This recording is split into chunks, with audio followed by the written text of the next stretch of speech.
What's going on, guys? It's Grim here, hope you're good. And we're back, this time, with a little bit of Kill Team. Let's do it.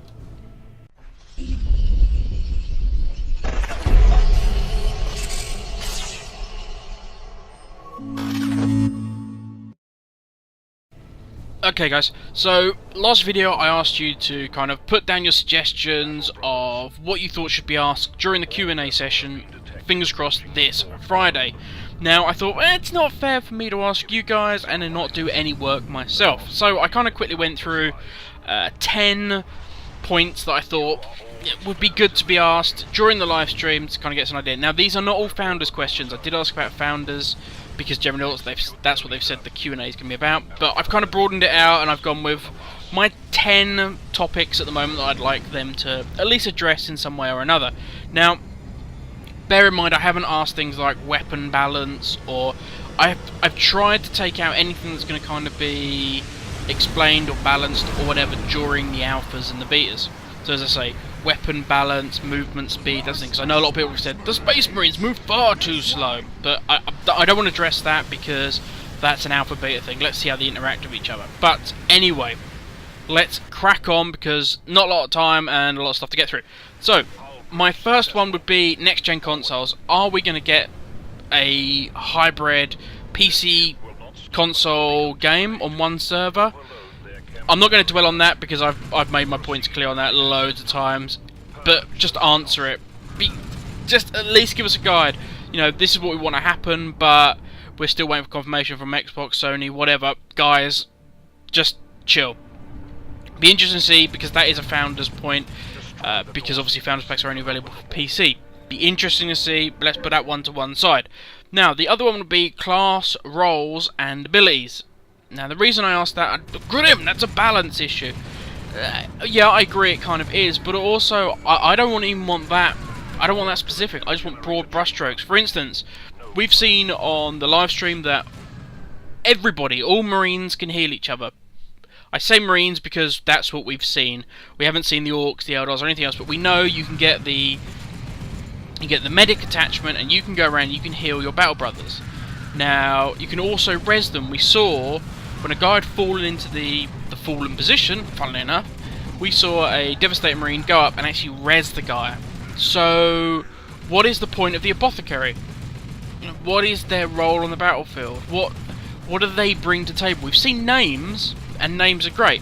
But for instance, I believe Chaos have the Aspiring Sorcerer. Now, I would hope he has sort of, lightning abilities or something, some sort of cool effect that he'll be able to rise his fellow, his fallen Chaos forces, but he'll also have some full, cool, funky lightning stuff.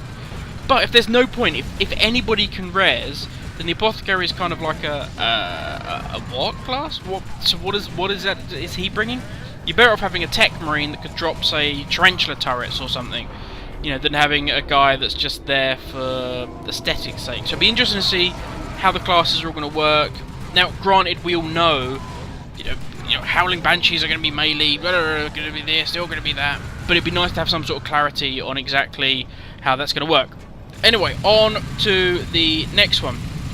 Now, this is just a quick one, and they have kind of touched on it on their website, but I'd still like to see, and I mentioned this in videos past, is this a traditional, as we know it, MMORPG, or is this far more a PlanetSide 2, kind of deal? Is this a combat RPG? That's what I'm looking for. Now, to follow on from that, and I have a list in front of me, so if I kind of go, this is why, because I'm jumping around the list now to try and keep stuff together. The other thing, based on the MMORPG or sort of combat RPG, is the storyline. Is the storyline going to be a background? Is it basically that this planet is XYZ, it's a Tyranid invasion, we need to go, and each race went for different reasons. The Orcs just went because it was like, they can't kill people. The Eldar are there because of, X reason. The Chaos are there just because they like to fucking shit up and, getting blood for the Blood God. Or, and the Marines are there to try and rescue the population, whatever. Is that a backstory? Or is it actually progressive? Is the things we do going to affect the story as it's told? Now, I don't expect to get to the end game and, raid the Tyranid mothership and it's all over. Yay, we did it! I understand it's not going to be that kind of game. It's not going to be like a World of Warcraft style. But it would still be cool to have some sort of, as we work through the story, to have changes happen based on what we do. Now granted, because it's PvP, that's going to be fluid. As you take a keep or whatever, we kind of are making the story. But it's nice to have a backstory to go along with that for all the different races. But it'd be interesting to see how they do that, as I say, because of the way the game's designed. Let's cross that one off the list. Next, and this kind of goes with what I was just talking about, PvE content. It'd be nice to see some PvE. For instance, if you are part of the Eldar and you're outnumbered, and at the moment it's just it's chaos on the battlefield, so you're gonna like take a step back and you be, okay guys, let's do some instances or whatever, because we need the gear. We need to gear up. Although they've said it's a horizontal progression, there is still going to be some bias to people that have all the weapons, all of the shinies, you know, maybe some nice epic stuff that, I don't know, gives them 50% less weapon spread, whatever it be, or a boost to a shield. You're still going to want that sort of thing. And if you can't get it on the battlefield, if you're so heavily outnumbered, and remember guys, this is on one server. It's not like you can just jump to another server where the population's better. This is one server, so if the balance is fucked, you're going to be screwed. So let's see PvE. Is that going to give us the same sort of gear that we could get in PvP? Is PvE gear, PvP going to be separate? That's just another thing that'd be interesting for them to tell us, or even just show us a little teaser of an instance run. Now, inadvertently, I've actually touched upon the next point I want to raise, and that is balance issues. So, for instance, how exactly, if one side is going to be so heavily outnumbered? Now, I know they said the Tyranids are going to come in, but like, are the counters random with the Tyranids? Will the Tyranids kind of direct themselves towards the, you know, guys with the most population? How are they going to work balance with regards to, let's say, every Eldar, and I know this isn't the case, but every Eldar wants to be a Howling Banshee. How's that going to work? Because they've got no long-range support. So these guys have to jump on speeder bikes and fly as fast as they can into a huge wall of Marines, like just laying down shitstorm. So it'd be interesting to see how they're going to combat those sort of balance issues. As I say, I know the Tyranids are in there, and I know they're going to be sort of supposedly balancing it out, but obviously if, you know, 500 Marines are fighting against 100 Eldar, and the Tyranids spring up, the Tyranids are going to want to attack the Eldar as much as they want to attack the Marines. So, you know, also, with regards to that, because they already know that supposedly 40% of people are going to be playing Marines. Now, I know that will balance out with time. There's going to be a lot of Orcs because that's free to play. But it'd be interesting, are they going to purposefully gimp Marines? Are they going to make Marines overall weaker to help balance out the fact there's going to be more of them? It's dangerous if you do that. I've seen it done before. Warhammer Online, the Warhammer Fantasy, did it. They actually gimped certain races and classes because they thought they'd be better. People are going to want to pick that because they're cooler or whatever. So we'll actually gimp them to help the overall balance. It's a huge mistake because down the road, those classes that have been buffed because they're not as popular, people will play them, and all of a sudden they become the majority, and it's really hard to pull that balance back in line. So be interesting to see what they want to do with balance issues. Again, I know balance issues is, you know, with regards to classes, and that's something that will be dealt with in alpha, and I get that. But be interesting to see what they say with regards to, you know, explain more about the Tyranids and about just general balance issues, how they think it's going to work, or are they just going to kind of like wing it and see as they go?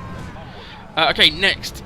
This is just a little one because I was obviously playing World of Warcraft the other day, and I was like, oh, I wonder if add-ons or user-created content that could be bolted onto the game, modules, add-ons, whatever you want to call them, will they be allowed? Will it be something that they're cool with? So for instance, you know, like a deadly boss mobs if you're doing PvE, or something that enables you to better see a tactical overview of the map. I don't know, but will they be allowing that sort of user-created content to be added on? They seem very user-friendly, very much wanting us to be part of the game, so I don't see why they wouldn't, but who knows. Okay, getting down to the last ones now. Number 7 on my list, anyway. PC specs and console. For starters, this links back to the first point I come up about the next gen consoles. If you are going to be building the game for console, you're obviously going to be gimping the PC spec, because you can have a far better PC spec than you can for console. If they're building this game still with the intent of console in mind, and console gets dropped, because the longer this goes on and we don't hear anything about console, the more you worry that's going to happen, and the harder it's going to be for them to get hold of the game at that late stage when they've released alpha, beta and whatever, and suddenly go, okay guys, no, we can ramp up the specs, we can make this thing look really gorgeous, the artwork can be so much better than we wanted it to be, because we're no longer making it for console. So yeah, also give us an idea of specs, because people are going to be buying the Founders, and potentially, you know, you haven't even given a rough guide to minimum, maximum. We get that whatever you say is open to interpretation because of the stage the game is, but really guys, please give just a rough idea for the spec, because it will affect whether people lay down money for Founders Packs, and at the moment you are not offering refunds on Founders Pack. So, my last two.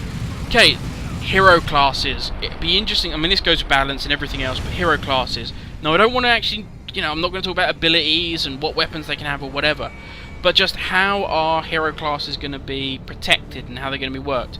For instance, if I'm part of the biggest faction and we have tons of accrued points and whatever, basically, am I going to be able to have an entire guild upgraded to Terminators and just wreck everybody? And if I'm one single player on my own, so let's say I'm an Eldar or I'm Chaos, and I boost myself up to the best possible, my Chaos Champion or whatever, my Eldar avatar, and I'm like, and all of a sudden the Marines or the Orcs just turn every single heavy weapon, every missile launcher, every heavy bolter, every plasma cannon in my direction, and I am nuked down. All those points I've accrued, all the badassery that I could have been, is wrecked in a matter of seconds. So, are they going to be protected? How is that going to work? We have immunity, we have a shield, I don't know. Be interested to see just how they're going to protect that, because it would be gutting if you finally get your Terminator in, and it's just burnt down in seconds. So, my last one, and this is a personal one, this is me and probably everybody out there, but when is the alpha date, guys? You kind of teased us during the live stream. When is the alpha coming?